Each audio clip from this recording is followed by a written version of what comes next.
Viewer discretion advised.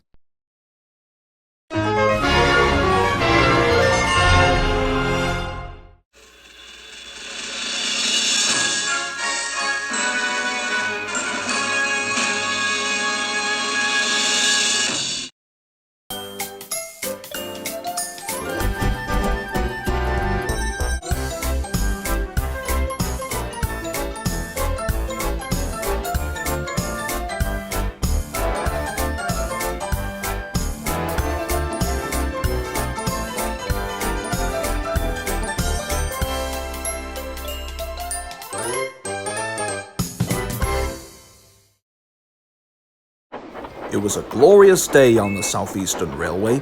Presley, the small blue engine, was taking some coal trucks to the coaling depot.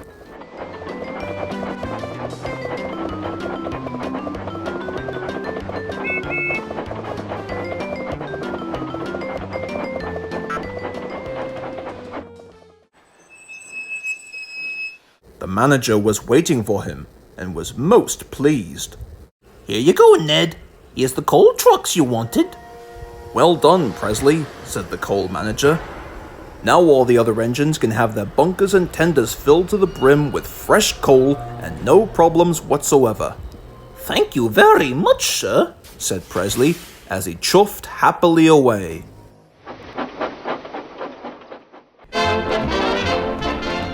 Now that's one way to keep business afloat, he thought to himself. And even then though, it's impossible to not feel cheerful on such a lovely day. Later that day, Presley found Gorford, Jimbo, and Humphrey sitting at the sheds. He was just about to chuff over to the turntable when, whoosh! A wave of steam billowed everywhere.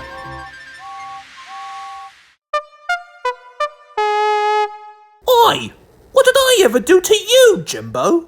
"Presley, you're on club property. Back it up."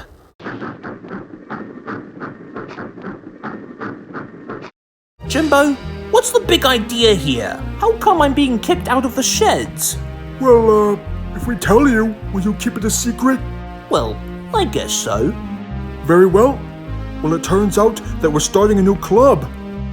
"Quite right, Humphrey. We're starting our very own super secret tender club." "Wow, how astonishing! Hey, can I join your club?"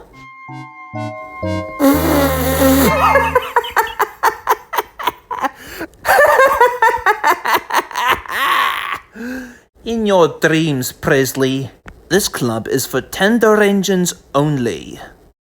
You got that, Sugar Plum? Oh, so let me get the picture. You won't let me in, but you'll let Gorford and Humphrey in your club?" You know something? You're right. As far as I know about Jimbo, so far he's been nothing but a dishonest, arrogant brute. Why should we join this club in the first place? You know, I never thought about it like that, Gorford. Why should we join this club? As far as I know, I should just puff out of this sheds right then and there. But you know, with a few thoughts swimming around in his smoke box, suddenly a lie flew out of his funnel. Oh yes, tender engines are usually known for only one subject. They don't shunt their own coaches. Now run along, you little scamp. Why don't you make a club of your very own? "Fine, I will," grumbled Presley, and he hurried away to find Tombo and Alfred. You know, I kind of feel bad for poor old Presley. Me too, Humphrey. Come on. The yard has never been the same since this club began, Gorford thought to himself. "I don't need those tender engines. I'll show them. Poor Presley was chuffing down the countryside in a bad mood. At last, he found Tombo, Alfred, and Dewey. "Hiya, Presley." "Oh, hi, Tombo. You guys are hanging out here too?" "Yes, sirree. We know all about their dumb secret tender club." "Indeed, they just won't let us back in, which is extremely undignifying." "Ah, great. Here come some tender engines now." Gorford and Humphrey arrived and decided to apologize.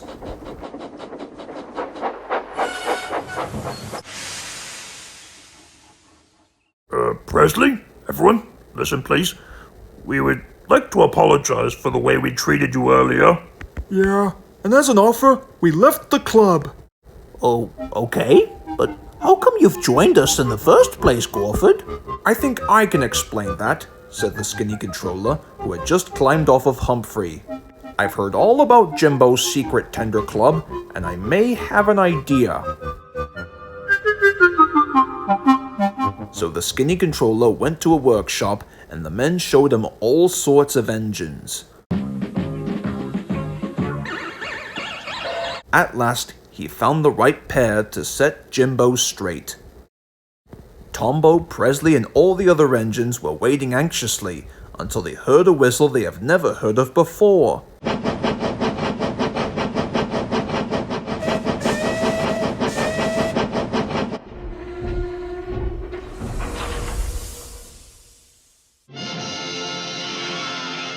The skinny controller climbed down from the engine's cab and said, "Now then, I would like to introduce to you all Diego and Danny.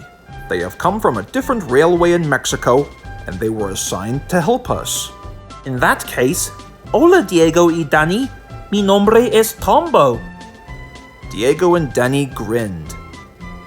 "Now you speak our language." "Now then, what can we help you with, mi amigos?" Tombo explained about the secret tender club, and both tender engines were shocked. "Ay caramba, not again!" Wait, you've heard about the secret tender club? "Of course, it's worldwide." Well, I guess the secret tender club isn't so anonymous after all. Afraid not, Humphrey. Well, anyway, we were thinking about having you disguise yourselves as new members so we can fool Jimbo into closing down the secret tender club, and I think I know how to do such. Back at the sheds, Jimbo was enjoying himself enormously. He was having the club all to himself when Danny and Diego arrived.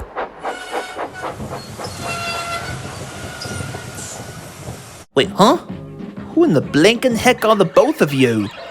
Hola, soy Danny y Diego. Your name? Jimbo. Wait, have the both of you come to join the secret tender club? "Actually, we have come to shut down the secret tender club," said a stern voice. It was the skinny controller. His message was brief and blunt.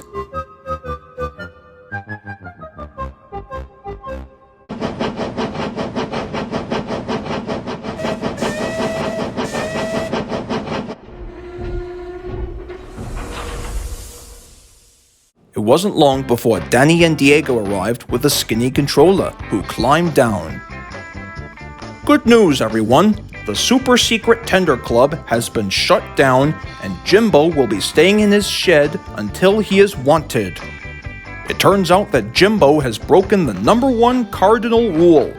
No tender engine club member shall make fun of other engines, tenderless or not. And what do you know? Part of the reason as to why he came up with the Super Secret Tender Club in the first place was because he wanted some peace and quiet. Now, with that out of the way, let's all get back to work." Later that day, all of the engines were back at work. Gorford and Humphrey were carrying passengers, whistling to each other as they passed by. Danny and Diego were chuffing down the branch line. Tombo at first was rather anxious about Alexis and Clarissa, but both driver and guard promised to take good care of them. There were fewer trains, but the passengers didn't mind that. They knew that Jimbo was having a lesson. Jimbo was left sitting in the sheds, feeling cold, lonely, and miserable. He wished now that he hadn't been so silly.